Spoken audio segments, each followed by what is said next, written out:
Bonne année tout le monde et bienvenue à cette série de web émissions McGill à vos côtés, en soutien aux familles et aux aidants naturels. Je suis Claire Webster, ancienne proche aidante, conseillère certifiée en soins pour les troubles neurocognitifs et fondatrice du programme de formation sur les troubles neurocognitifs de l'Université McGill. Je travaille avec une équipe dynamique d'éminents professionnels de la santé qui supervise ce programme, dont le docteur José Moret de la division de gériatrie et le docteur Serge Gauthier, professeur émérite, anciennement du Centre de recherche pour les études sur le vieillissement de l'Université McGill. McGill à vos côtés est parrainé par le programme d'engagement communautaire Amelia Saputo pour les soins pour les troubles neurocognitifs.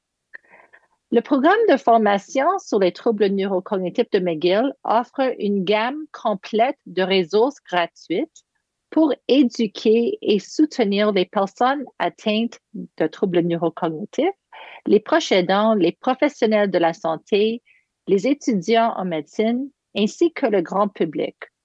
L'une de nos ressources les plus importantes est ce livret-là. Ça s'appelle Troubles neurocognitifs, votre guide d'accompagnement, qui peut être téléchargé gratuitement et aussi disponible en 12 langues différentes. Vous pouvez obtenir un exemplaire imprimé sur Amazon et les fonds vont aller pour soutenir nos programmes. Alors, j'encourage tout le monde d'obtenir une copie de ce livret-là. Alors, aujourd'hui, pour lancer la nouvelle année, nous allons discuter des stratégies pour améliorer la participation aux activités des personnes vivant avec des troubles neurocognitifs. Aussi, grâce à un don très généreux de la Fondation Proche Aimant de Petro-Canada, nous sommes très heureux de présenter aujourd'hui une nouvelle ressource gratuite qui encouragera les personnes atteintes des troubles neurocognitifs, avec l'aide de leurs proches aidants, à participer à des activités de loisirs et créatives.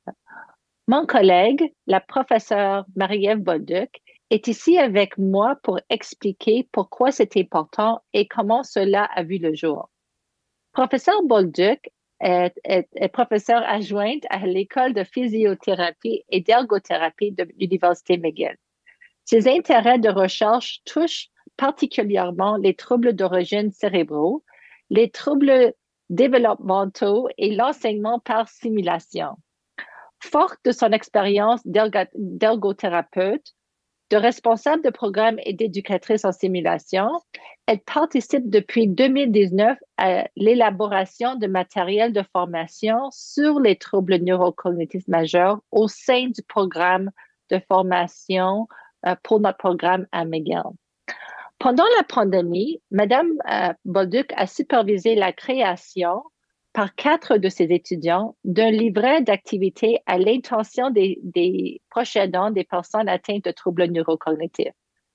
Ce livret a été très populaire et grâce à ses conseils et au financement de la Fondation Prochainement du Petro-Canada, nous avons donné vie à certaines de ces activités dans des vidéos que vous allez voir aujourd'hui. Professeur Bolduc parlera de l'importance de la participation dans les activités de loisirs et de la vie quotidienne pour les personnes atteintes de troubles neurocognitifs. Elle partagera des idées pour adapter les activités aux capacités d'une personne et montrera quelques-unes des nouvelles vidéos sur les activités liées dont nous allons lancer aujourd'hui sur notre site web.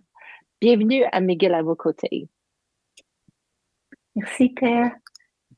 Donc, je suis bien heureuse de pouvoir vous présenter cette présentation qui amène un petit peu de lumière sur des stratégies qu'on peut utiliser pour améliorer la participation aux activités pour des gens qui ont un trouble neurocognitif.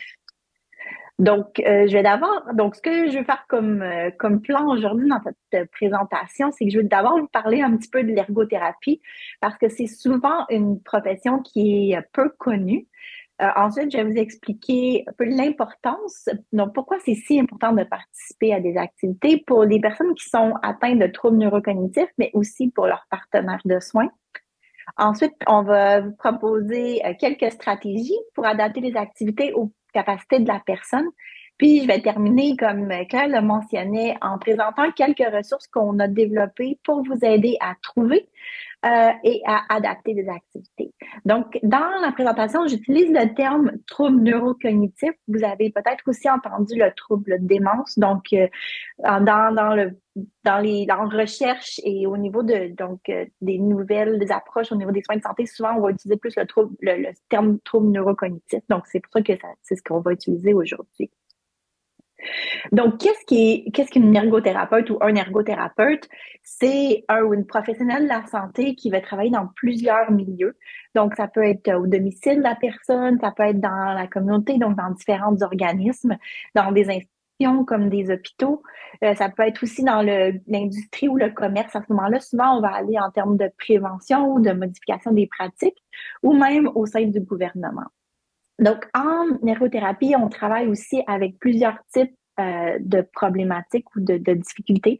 Donc, ça peut être en santé mentale, en santé physique, au niveau de la neurologie ou au niveau des difficultés qui sont plus de l'ordre cognitif. Donc, nous, ce qu'on veut, c'est on veut avoir une approche qui est holistique. Donc, on considère toutes les sphères de la vie. Donc, même quelqu'un qui va nous être référé pour un problème qui est plus physique, on veut aussi considérer sa santé mentale parce que, bien sûr, quand on a une difficulté ou une nouvelle problématique, ça peut affecter notre santé mentale, mais aussi, même, ça peut prendre en considération le facteur spirituel. Donc, ce qu'on veut comme ergothérapeute, c'est d'aider à résoudre les problèmes qui interfèrent avec l'habilité d'une personne de faire ce qu'elle veut faire ou ce qu'elle doit faire. Donc, c'est vraiment en termes de participation, qu'est-ce qui fait en sorte que cette personne-là ne peut plus faire ses activités. Donc, comment on fait ça? C'est qu'on analyse la relation entre les capacités de la personne, l'activité qu'elle souhaite réaliser et l'environnement dans lequel cette activité-là est réalisée. Donc, si on prend, par exemple, on prend un exemple d'une personne qu'ici, on aurait donc dans cette diapo-là, qui pourrait souffrir d'une condition, d'une blessure qui fait en sorte qu'elle a moins d'équilibre. Donc, elle est plus prone à trébucher, à tomber, son pas est un petit peu moins sûr. Donc, cette personne-là doit faire son épicerie pour se nourrir. Donc, c'est très différent pour elle, l'impact de sa blessure ou de sa condition si cette personne-là peut faire l'usage d'une voiture versus si cette personne-là doit marcher sur une route qui est plus ou moins droite, donc qui demande beaucoup plus d'équilibre. Donc, à ce moment-là, l'impact de sa condition sur son activité qui est de faire l'épicerie va être beaucoup plus affecté. C'est aussi différent si cette personne-là veut en fait aller à l'épicerie ou si cette personne-là fait normalement son épicerie en ligne. Donc, c'est sûr que si on considère qu'elle fait son épicerie en ligne à la table de cuisine, l'impact de sa diminution d'équilibre va être beaucoup moindre sur cette activité-là. Donc, comme ergothérapeute, nous, on va aller vraiment travailler sur les 3 sphères. Donc, on peut aller au niveau de l'environnement, de l'activité. Donc, est-ce que cette personne-là, elle veut faire son épicerie absolument donc dans un magasin ou est-ce qu'on pourrait modifier pour le faire en ligne ou autrement? En magasin, ça peut être même d'utiliser un chariot dans lequel elle peut s'asseoir ou est-ce qu'on peut modifier l'environnement? Donc, est-ce que cette personne-là pourrait avoir accès à une voiture ou à un transport adapté ou est-ce que quelqu'un pourrait aller l'amener à cet endroit-là? Donc, en ergothérapie, on peut aussi travailler l'équilibre de la personne directement, donc essayer d'améliorer son équilibre suite à cette blessure-là. Par contre, aujourd'hui, dans la présentation, on va vraiment focuser sur comment modifier l'activité en tant que telle ou l'environnement dans lequel elle est effectuée. Donc, vous demandez peut-être pourquoi on insiste tant sur les activités, pourquoi la participation est aussi importante. Bien, en fait, la participation des activités, c'est un indicateur de qualité de vie. Donc, c'est lié au bien-être tant psychologique que physique. Puis aussi, le maintien de l'autonomie par la participation des activités peut aider les gens à conserver un sentiment d'identité avec le temps. Donc, ce que je vais faire dans les prochaines diapos, c'est de regarder en détail certains des avantages de la participation des activités en plus de détails. Donc, l'engagement dans des activités, ça donne une valeur à la vie parce que ça donne un sens. Donc, souvent, c'est associé aux rôles qu'on occupe et qui sont importants pour nous. Donc, ça peut être notre rôle de mère, de grand-père, de travailleur. Et puis, ça implique aussi, ça procure un sentiment de bonheur et un sentiment d'utilité. Donc, si vous vous rappelez, les plus grosses vagues de COVID, on pouvait ni voir nos proches, on pouvait pas participer à nos activités de loisirs, souvent on pouvait pas travailler. Ça laissait vraiment un vide à l'intérieur de nous. Donc, c'est ça qui se passe si on peut pas participer aux activités qui sont importantes pour nous. Donc, la participation des activités, elle peut aussi aider à évacuer le stress. Donc, on parle souvent de ça dans la société en relation avec l'activité physique, mais c'est aussi vrai pour des activités comme les casse-têtes ou même des activités qui ont des mouvements qui sont plus répétitifs, comme le tricot qu'on voit dans la photo ici. Pour les personnes qui sont atteintes de troubles neurocognitifs, il a été également démontré que la participation à des activités peut diminuer certains des symptômes comportementaux, comme l'irritabilité, les délires ou même l'errance. Donc, les activités peuvent faire appel à différentes capacités et stimuler ces habiletés-là. Donc, par exemple, la peinture qu'on voit dans l'image ici va aller stimuler la créativité. Et ça fait aussi appel aux capacités motrices là, au niveau de l'utilisation du pinceau. Donc, dans la photo qui est ici, on voit même que l'activité a une composante sociale parce qu'elle est faite en groupe, mais c'est pas toujours le cas. Donc, d'autres activités comme des mots croisés vont impliquer davantage des exigences qui sont cognitives, tandis que, par exemple, aller marcher, là, on va faire appel plus à l'endurance physique ou à l'équilibre. Donc, chaque activité va aller stimuler les activités qui sont requises pour son exécution. Puis ce qu'on a vu, c'est que même donc chez des gens qui habitaient en résidence, le fait de participer à des activités, donc des personnes qui participaient plus à des activités avaient des meilleures capacités cognitives. Donc cette stimulation-là va vraiment aller affecter les habiletés de la personne. Donc aussi, le fait d'être actif tout au long de la journée va améliorer de façon significative la qualité du sommeil. Donc c'est aussi pas négligeable. Et finalement, l'engagement dans des activités avec une autre personne, c'est aussi un moment positif à partager ensemble. Donc, lorsqu'on a une relation avec nos proches qui commence à impliquer de s'occuper d'eux, bien, les rôles qu'on avait l'un pour l'autre changent, puis ça peut être difficile. Donc, participer à des activités ensemble pendant ces moments-là peut faciliter la transition au niveau du changement des rôles. Donc, dans le cas d'un proche aidant, puis de la personne dont cette personne-là s'occupe, ça a en fait été démontré que la participation à des activités communes, ça donne au proche aidant un sentiment de satisfaction par rapport à son rôle. C'est aussi un moyen de se rapprocher de la personne de qui il s'occupe, puis d'améliorer sa relation avec elle. Donc, à quel type d'activité est-ce que les gens peuvent participer? Bien, ça peut être à peu près n'importe quoi. Je les ai divisés en 4 catégories, mais les possibilités sont infinies. Donc, la première catégorie, c'est celle qu'on appelle les activités de la vie quotidienne en ergothérapie. Donc, il s'agit des tâches qu'on doit faire chaque jour pour s'occuper de nous-mêmes. Donc, ça peut être manger, se laver, s'habiller ou même aller aux toilettes. Dans la deuxième catégorie, j'ai regroupé les activités de loisirs. Donc, c'est les activités qu'on fait pour s'amuser. Donc, ces activités-là vont varier beaucoup d'une personne à l'autre et il peut comprendre des activités qui sont artistiques, ça peut être des casse-têtes, des jeux intellectuels ou même des activités physiques comme les quilles ou les promenades dans la nature. Donc, ensuite, notre catégorie, donc au niveau des activités sociales, ça consiste à passer du temps avec les personnes que nous aimons. Donc, ça peut prendre différentes formes. Ça peut être une soirée cinéma dans le confort de son salon, partager un bon repas ensemble ou simplement aller prendre un café et s'asseoir sur un banc de parc, regarder autour ou parler ou écouter de la musique. Puis, les tâches ménagères, bien qu'on considère souvent pas les tâches ménagères comme notre activité préférée, mais c'est quand même souvent important pour une personne. Donc, il y a plusieurs personnes qui vont considérer qu'avoir une maison propre quand les gens viennent à la maison, c'est important, ou même des fois juste avant d'aller se coucher. Donc, participer à plier le lavage ou au nettoyage du réfrigérateur, ça peut être gratifiant à ce niveau-là. C'est aussi un élément de sécurité, donc de retirer les éléments périmés quand on vit avec une personne avec un trouble neurocognitif parce qu'elle pourrait ne pas penser de regarder si l'aliment est encore bon avant de le manger ou le consommer. Donc, une autre catégorie que j'ai pas inclus aussi, mais qui existe, c'est donc au niveau du travail ou du bénévolat. Donc, qui sera pas le sujet de cette présentation-là, mais c'est aussi une autre catégorie d'activités qui sont importantes pour les gens. Donc, avec autant de choix, comment on fait pour sélectionner la bonne activité? En fait, l'élément le plus important, c'est l'intérêt. Parce que c'est vraiment difficile d'apprécier une activité qui ne nous intéresse pas. Donc, dans cette photo-là, je montre une activité que moi, je n'apprécierais pas.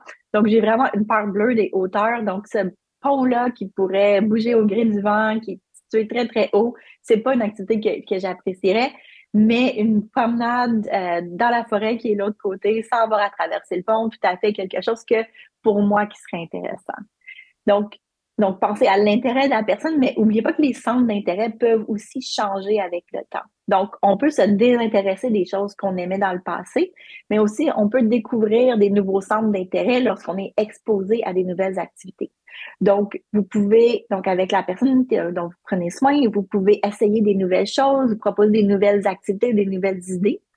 Mais lorsque vous essayez une nouvelle activité, soyez tout le temps attentif aux signes verbaux, non verbaux que la personne peut donner pour voir si elle apprécie ou non la nouvelle activité que vous proposez.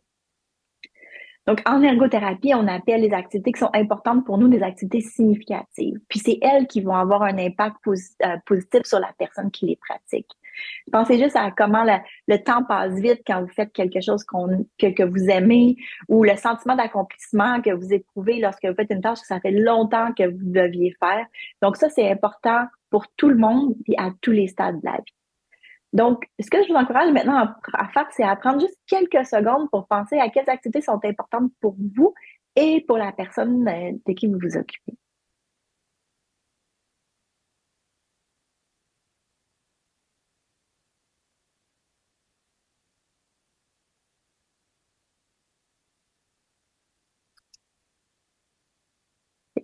Donc, puis comme chaque personne est différente, ben, il faut adapter les activités aux capacités de chacun. Donc, pour la majorité des activités, il est possible d'ajuster différentes composantes. Donc, on peut ajuster la composante physique qui implique la motricité fine, comme la manipulation de petits objets, la motricité globale, qui peut être comme taper sur un ballon, marcher ou même l'endurance. Au niveau des capacités cognitives, ça peut impliquer la compréhension des différentes étapes pour faire quelque chose ou même des instructions, la planification des prochaines étapes, mesurer comme dans une recette ou même la mémoire. Au niveau de l'implication sociale, bien, ça concerne avec qui l'activité est pratiquée. Donc, on peut avoir plus ou moins de personnes qui sont impliquées dans l'activité. Donc, il se peut que vous vouliez ajuster un de ces éléments-là ou que vous vouliez tous les ajuster selon les habiletés et les intérêts de la personne. Puis, il a été démontré aussi que pour des personnes qui sont atteintes d'un trouble neurocognitif à un stade avancé, la participation va s'améliorer lorsque les sens sont stimulés. Donc, aussi quelque chose d'intéressant à considérer. Donc, lorsqu'on adapte une activité, ce qu'on veut, c'est de trouver le bon niveau de stimulation. Donc, on veut que l'activité soit stimulante, qu'elle offre un certain défi. Sinon, on ne va pas aller chercher l'effet positif de qui on a parlé, d'aller stimuler certaines habiletés. Mais on veut aussi s'assurer que la personne puisse réussir. Donc, si vous êtes un proche aidant, pensez à quelle activité la personne peut faire, puis essayez de l'aider seulement lorsque c'est nécessaire. Donc, on essaie toujours de faciliter ou de favoriser la prise de décision pour la personne et l'indépendance de son proche le plus possible. Donc, en allant chercher le bon niveau d'activité, on va s'assurer que cette activité-là est pas trop facile parce qu'à ce moment-là, elle pourrait devenir ennuyeuse, puis comme on dit, de ne pas stimuler. Donc, si on donne, par exemple, si vous avez l'habitude de faire des casse-têtes de 500 morceaux, puis on vous donne un casse-tête de 20 morceaux, bien, c'est certain que cette activité-là va sûrement pas être très intéressante pour vous. À l'inverse, si on vous donne un casse-tête de 500 pièces, puis qu'au bout de 15 minutes, vous n'en avez pas assemblé aucune, ben à ce moment-là, ça risque d'être un petit peu frustrant. Donc, dans la prochaine partie, ce que je veux, c'est d'essayer de vous donner des stratégies pour ajuster des activités pour que justement, on peut aller chercher le bon niveau de degré de difficulté pour aller chercher cette stimulation-là, tout en s'assurant que l'activité a une chance de succès.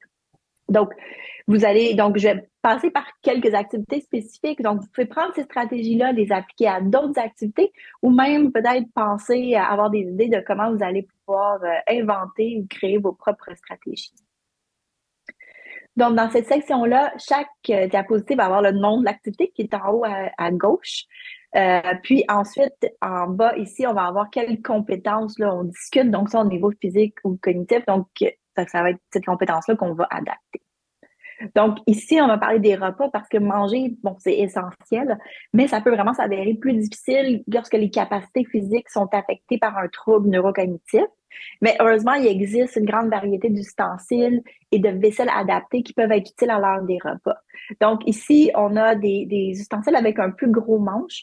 Donc, ça va éviter d'avoir besoin d'une trop grande dextérité en prenant la cuillère avec ou un autre ustensile avec la main au complet. Donc, c'est un petit peu plus facile d'un côté de la manipulation. Puis, beaucoup de la vaisselle adaptée va aussi avoir des pieds qui sont antidérapants. Donc, quand la personne essaie de prendre la nourriture avec l'ustensile, mais ça facilite cette étape-là. Donc, vu que la vaisselle, elle va pas glisser. C'est possible aussi de mettre un tapis antidérapant ou un apron antidérapant sous la vaisselle. Ici, dans l'image, on voit une tasse à 2 poignées.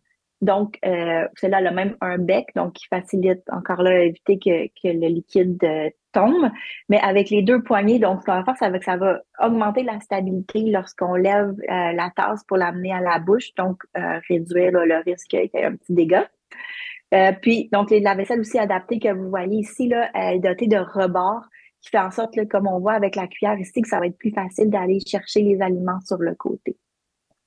On peut même, à certains stades, si l'utilisation des ustensiles est plus difficile à aller chercher des aliments qu'on peut manger avec les doigts seulement pour éviter leur utilisation en général.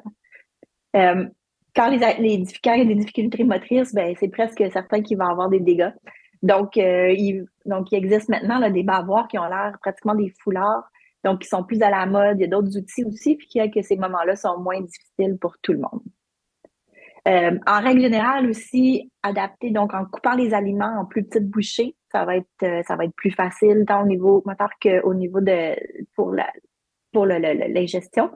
Donc, par contre, là, au stade plus avancé d'un trouble neurocognitif, c'est possible qu'il y ait des problèmes de déglutition qui arrivent. Donc, si vous voyez que la personne là, s'étouffe avec la nourriture ou plus de difficulté à avaler, dans ce cas-là, ça serait une bonne idée de voir un professionnel de la santé.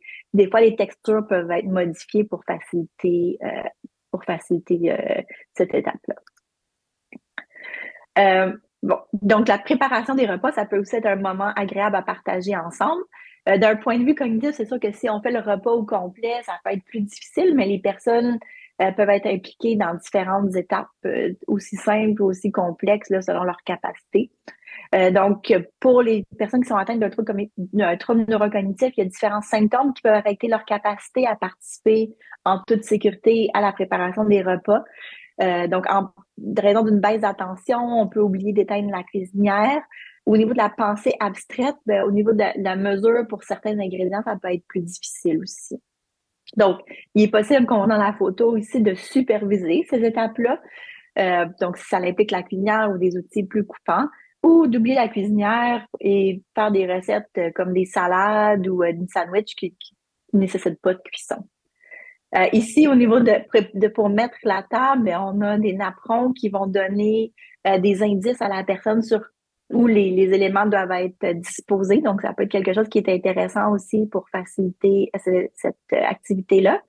Puis, il y a différents outils au niveau de la sécurité qui existent. Donc, celui qui est dans la diapo ici, ce qu'on voit, c'est un outil que si le détecteur de fumée se met en marche, ben, à ce moment-là, la cuisinière va être éteinte automatiquement.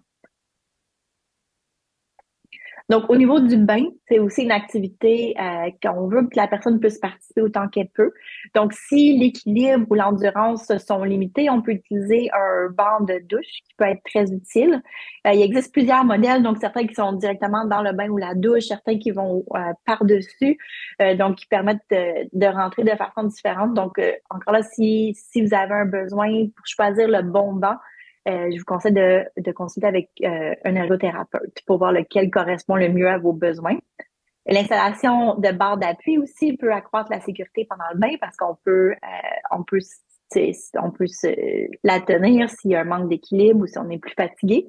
Puis il existe aussi là, différents types d'aides techniques comme des éponges à long manche qui vont nous permettre d'aller chercher ou d'aller laver des zones qui sont peut-être un petit peu plus difficiles à atteindre là, si on a un manque de mobilité.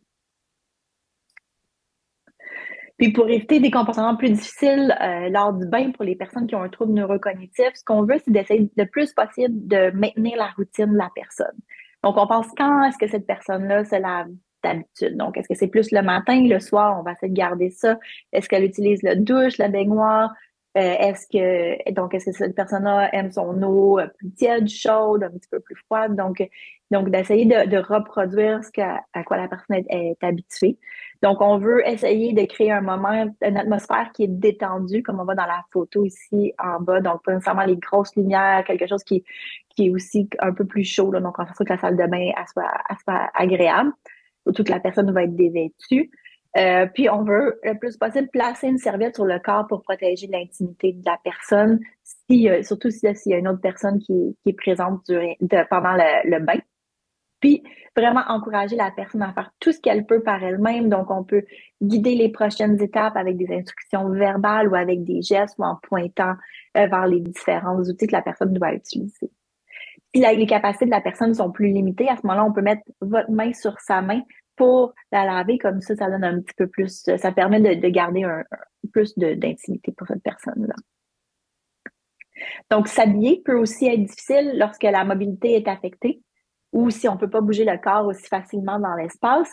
Donc, dans ce cas-là, vous pouvez opter pour des vêtements plus amples, donc qui vont être plus faciles à enfiler. Éviter les boutons et les fermetures à glissière aussi, donc les zippers qui vont nécessiter plus de dextérité fine. Ici, on voit aussi là, un soutien-gorge à fermeture frontale qui peut être un petit peu plus facile à attacher, donc tant au niveau de la motricité parce qu'on voit ce qu'on fait qu'au niveau de la mobilité. Puis, il existe maintenant plusieurs lignes de vêtements qui proposent des vêtements qui sont adaptés. Puis, les styles se sont beaucoup améliorés au cours des dernières années. Donc, vous pouvez les trouver en ligne, mais il y a des magasins physiques aussi. Donc, ici, on voit un exemple. Donc, c'est un chandail à boutons. Puis, les boutons ont l'air tout à fait c'est typique d'un autre chandail, mais au lieu d'avoir un bouton qu'on doit enfiler dans un trou, c'est plutôt un mécanisme avec un magnétisme. Donc, c'est beaucoup plus, avec l'aimant, c'est beaucoup plus facile à attacher que si on avait enfilé. D'un point de vue cognitif, s'habiller peut aussi être difficile parce que ça implique plusieurs étapes et aussi beaucoup de choix à faire. Donc, pour faciliter les étapes, ce qu'on peut faire, c'est de placer les vêtements dans l'ordre dans lequel il va être mis. Donc, on peut avoir les sous-vêtements, les pantalons, le chandail, s'il y a un deuxième chandail à mettre par-dessus. Donc, tout dans l'ordre placé sur le lit. Comme ça, la personne peut seulement les prendre un après l'autre. On peut aussi utiliser des instructions verbales pour donner la prochaine étape. Ensuite, retirer les articles qui portent plus du garde-robe ou des tiroirs ou même les vêtements hors saison ou les diviser en sections peut faciliter la prise de décision. Puis des fois, c'est moins frustrant aussi, là, on doit pas demander à la personne de se rhabiller parce qu'elle a mis un short alors qu'on est en hiver. Donc, ces vêtements-là sont juste hors portée. Donc, les choix qu'elle va faire dans ce qui est disponible vont être appropriés. Puis, si les choix deviennent un petit peu plus difficiles pour la personne, ce qu'on peut faire, c'est proposer seulement deux options. Donc, est-ce que vous voulez porter le chandail rouge ou le chandail bleu? Mais ce choix-là, il est important au niveau de l'efficacité de l'efficacité personnelle. Donc, c'est quelque chose qu'on doit essayer de maintenir le plus longtemps possible. Au niveau de la mémoire, on peut mettre des images ou des images ou des étiquettes sur les tiroirs ici. Bon. Donc, qui vont indiquer qu'est-ce qui est à l'intérieur de chacun des tiroirs.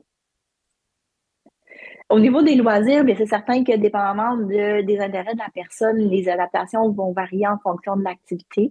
Mais au niveau de la motricité fine, d'un point de vue global, donc les petites pièces vont toujours être plus difficiles que les grandes. Donc, manipuler des petites pièces, soit au niveau des casse-têtes ou même des pions sur un jeu, ça va être plus difficile que si on a quelque chose de plus gros. Donc, c'est des fois des adaptations qu'on peut faire. Mais aussi, manipuler avec la vitesse, c'est plus difficile que si la personne a du temps. Donc, si c'est possible de changer ça aussi, c'est une possibilité. Au niveau des casse-têtes, bien sûr, je l'ai mentionné tantôt, on a le nombre de pièces qui est important. Donc, c'est certain qu'un casse-tête avec plus de pièces va être beaucoup plus complexe qu'un casse-tête avec peu de pièces.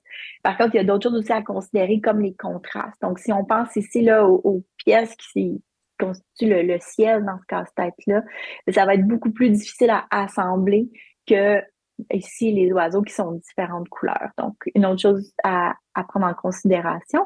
Puis pour les autres jeux de cartes, jeux de table, à ce moment-là, la complexité des règles va souvent faire en sorte que c'est là qu'on va pouvoir ajouter le degré de difficulté. Si quelqu'un est familier avec les règles, par contre, souvent c'est un petit peu plus facile que d'essayer de montrer de nouvelles règles ou une nouvelle activité. Donc, les activités sociales, donc on peut avoir des activités qui sont faites à 2 personnes ou en grand groupe, comme on voit ici. Donc, c'est sûr que c'est souvent très plaisant d'avoir plusieurs personnes autour, mais il faut faire attention parce que ça peut être aussi très stimulant, des fois surstimulant. Donc, quand on a des activités sociales comme ça, c'est important de porter attention à comme les signes que la personne pourrait nous envoyer, les signes non verbaux ou verbaux, puis de peut-être de se retirer au besoin ou d'aller dans un endroit plus calme si on voit que la personne n'est pas à l'aise dans le groupe. Donc, quelques suggestions là, globales au niveau de faciliter la communication pendant les activités. Donc, c'est de faire face à la personne pour que la personne puisse voir nos expressions, nos lèvres pendant qu'on parle. On veut utiliser un langage qui est simple, le plus simple possible parce que ça va être plus facile à comprendre. On veut parler lentement, autant que possible. On veut aussi utiliser des intonations qui vont transmettre nos émotions. Donc, pas simplement utiliser les mots, mais montrer qu'on est heureux de faire cette activité-là avec eux, que c'est quelque chose qui est agréable. On veut éviter les distractions, donc que j'ai mentionné, l'attention est plus difficile, donc d'avoir beaucoup de la télévision des fois ou de la radio ou même d'autres choses sur la table pendant l'activité, ça peut être un petit peu distrayant et faire en sorte que c'est plus difficile de compléter ou d'avoir du succès dans ce qu'on fait. Puis on peut utiliser des gestes pour pointer vers la serviette, pointer vers le savon, qui vont aller amplifier un petit peu ce qu'on dit, ou même des gestes qui vont guider la main de la personne vers la tâche qu'elle doit faire. Donc, quelques derniers petits trucs pour avoir une activité qui est réussie. Donc, on veut trouver une activité qu'on a mentionnée qui correspond aux intérêts de la personne, mais ça peut être, on peut essayer de voir s'il y a des nouveaux intérêts, proposer de nouvelles activités et aux capacités de la personne. Donc, prendre en considération qu'est-ce que la personne est capable de faire en ce moment. On veut encourager la personne à faire autant que possible avant de l'aider. Donc, on veut vraiment aller chercher ce sentiment d'autonomie-là. Donc, permettre à la personne de le faire, même si des fois, ça peut être un petit peu plus long. On veut essayer de maintenir les routines parce que c'est toujours plus facile. Donc, d'avoir des activités dans ces routines-là.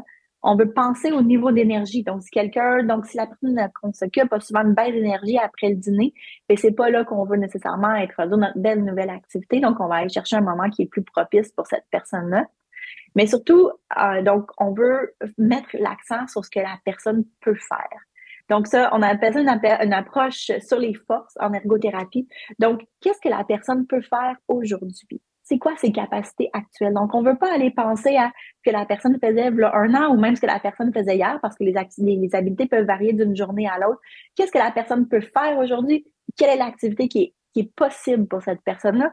Puis on focus sur ça, sur ce qu'on a qui est possible de faire ensemble. Donc, parce que la participation des activités est si importante, puis souvent un peu négligée aussi pour les personnes atteintes de troubles neurocognitifs, on a 4 étudiantes en ergothérapie qui ont créé en 2020 un livret d'activités pour les aidants de personnes atteintes de troubles neurocognitifs. Donc, vraiment, leur but, c'était d'augmenter le plus possible la participation à des activités, mais aussi de briser l'isolement, le temps à la maison que dans les résidences. Donc, dans ce livret-là, donc, elle nous propose plus de 40 activités que vous pouvez faire avec vos proches, avec des troubles neurocognitifs, mais vraiment qui s'appliquent aussi à tout le monde. Puis, vous pouvez avoir du plaisir à faire tout ça ensemble. Donc, le livret est divisé en 6 sections. Donc, on a la création, l'artisanat qui va de l'origami à la cuisine. On a des jeux intellectuels comme des casse-têtes, des sudoku, et des mots croisés. On a des activités physiques comme des exercices sur chaise. On a des exercices qui vont aller ou des activités qui vont stimuler les sens. On a une section sur les activités ménagères et aussi sur les événements avec des événements sociaux. Puis pour chaque activité, donc on décrit le but de l'activité, les différentes étapes à suivre. On a aussi une section avec le matériel qui est requis, ce qui vous permet d'aller justement être tout prêt. Donc, éviter là, de perdre un petit peu le focus en allant chercher le matériel qui pourrait être requis plus tard dans l'activité. On a aussi des conseils de sécurité. Puis, ce qui distingue vraiment ce livret-là des autres livrets qui existaient, c'est qu'on vous permet d'adapter les activités, soit à la baisse ou à la haute en termes de degré de difficulté au niveau cognitif et au niveau physique pour s'adapter aux capacités de la personne. Puis ce qu'on a vu, c'est avec les gens qui ont utilisé ce livret-là, c'est qu'il y avait une augmentation de la quantité d'activité, mais aussi un changement au niveau du type d'activité que ces personnes-là faisaient. Donc, un beau succès par ces étudiantes-là. Et maintenant, grâce à la fondation prochainement de Petro-Canada, on a pu donner vie à certaines de ces vidéos, de ces activités-là par le biais de vidéos. Donc, on offre 14 vidéos gratuites sur le site Internet du programme. Ils sont disponibles en français et en anglais. Puis dans les activités, dans les vidéos, vous pouvez voir une démonstration de l'activité, des conseils pour adapter l'activité et des conseils de sécurité aussi. Donc, on voudrait chaudement remercier la Fondation prochainement de Petro-Canada de nous avoir permis de réaliser ce beau projet-là. Et maintenant, je vous invite à écouter un aperçu des vidéos qu'on a développées.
Alors, pour commencer, Marie-Ève, merci beaucoup pour nous avoir présenté ces stratégies très importantes. C'était très éducatif et je trouve que c'était très complémentaire pour le lancement des capsules que nous allons voir aujourd'hui. Qu'est-ce que j'adore de qu'est-ce que vous avez présenté aussi, c'est de vraiment mettre l'emphase, de mettre l'accent sur ce que la personne peut encore faire. Je trouve que souvent, les proches aidants ou les membres des familles sont comment, c'est les troubles neurocognitifs majeurs. C'est certain que ça cause un peu de deuil dans les familles parce qu'on est toujours en train de regarder qu'est-ce qu'il peut pas faire. Mais je pense que vous nous avez vraiment expliqué comment encourager et embrasser qu'est-ce qu'il peut encore faire. Oui, tout à fait. C'est ce qu'on essaie d'amener un petit peu d'ergothérapie dans chaque famille en permettant justement de penser aux forces de la personne et comment on s'ajuste au changement. Puis on a chacun, toute notre vie, on a chacun nos forces et nos limites aussi, puis on vise sur les forces toujours. Et moi, je suis tellement, tellement ravie de ce beau projet que vous avez réalisé avec nous grâce à la Fondation Proche Aimant de Petro-Canada. parce que ça va vraiment être un bel cadeau, un beau cadeau pour les membres de famille, les professionnels de la santé, les préposés qui travaillent dans les résidences avec les aînés. Ça va encourager vraiment tout le monde à essayer de encourager les gens à participer dans la vie, vraiment démontrer comment faire les activités et comment être créatif. Il y a 14 capsules en anglais et en français. Comme vous avez mentionné, nous avons aussi le livret dont il y a 40 différentes activités, mais les capsules sont vraiment spéciales. Alors, je pense que maintenant, nous allons voir une des capsules à propos de cuisiner avec quelqu'un, c'est ça? Exactement.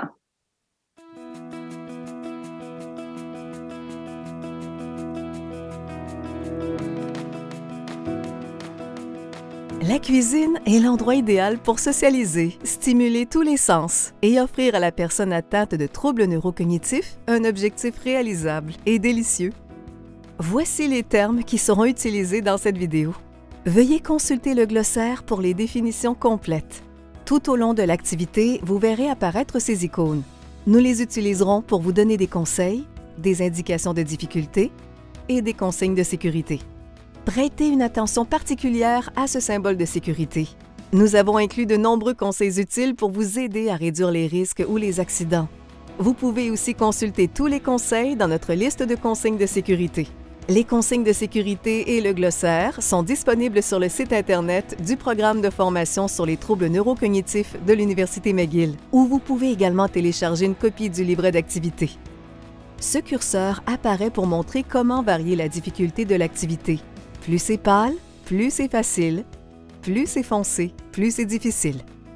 Pendant que vous réfléchissez à ce que vous allez préparer, identifiez le matériel dont vous aurez besoin. Il peut s'agir de bols à mélanger, d'ustensiles, de tasses à mesurer, de planches à découper, de casseroles et de poêles, pour n'en citer que quelques-uns. Vous aurez peut-être même besoin d'un mélangeur ou d'un robot culinaire en fonction de la recette choisie. La première étape pour préparer un repas ou une collation, avant même de rassembler le matériel, est de choisir la recette.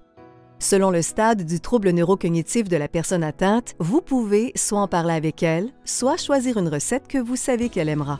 Cette préparation favorise l'enthousiasme pour la tâche à accomplir et contribue à stimuler l'appétit des personnes dont le goût et l'odorat ont été altérés.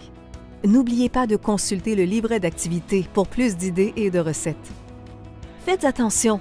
Travailler à proximité d'une cuisinière ou d'un four chaud exige une plus grande vigilance. Une fois que vous savez ce que vous allez préparer, placez tout ce dont vous aurez besoin sur le comptoir, y compris les ingrédients et le matériel. C'est un excellent moyen de travailler efficacement, de rester concentré et de consacrer toute son énergie à la partie la plus amusante, cuisiner et être ensemble. L'étape suivante est la préparation des ingrédients. Laver, mesurer, rouler, éplucher et couper les ingrédients selon les besoins.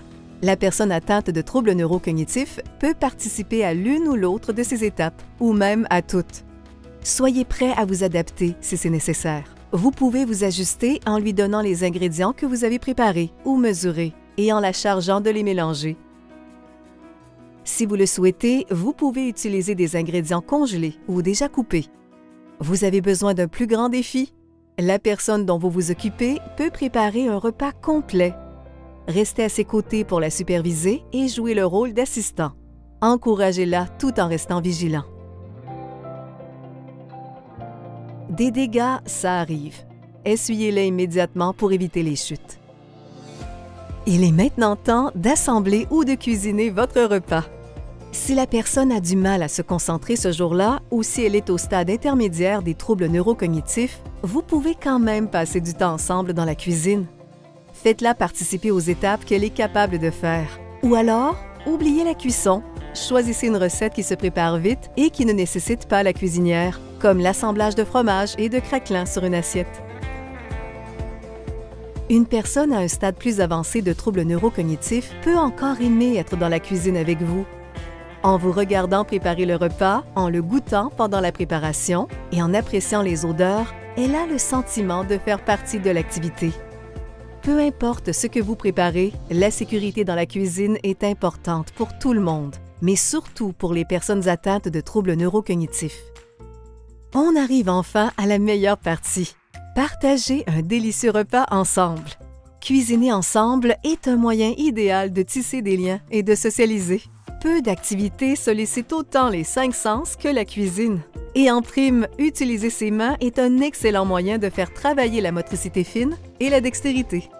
Vous trouverez plus de recettes et d'inspiration dans le livret d'activités. Et n'hésitez pas à explorer Internet pour trouver d'autres plats que la personne aimera préparer et manger. Bon appétit!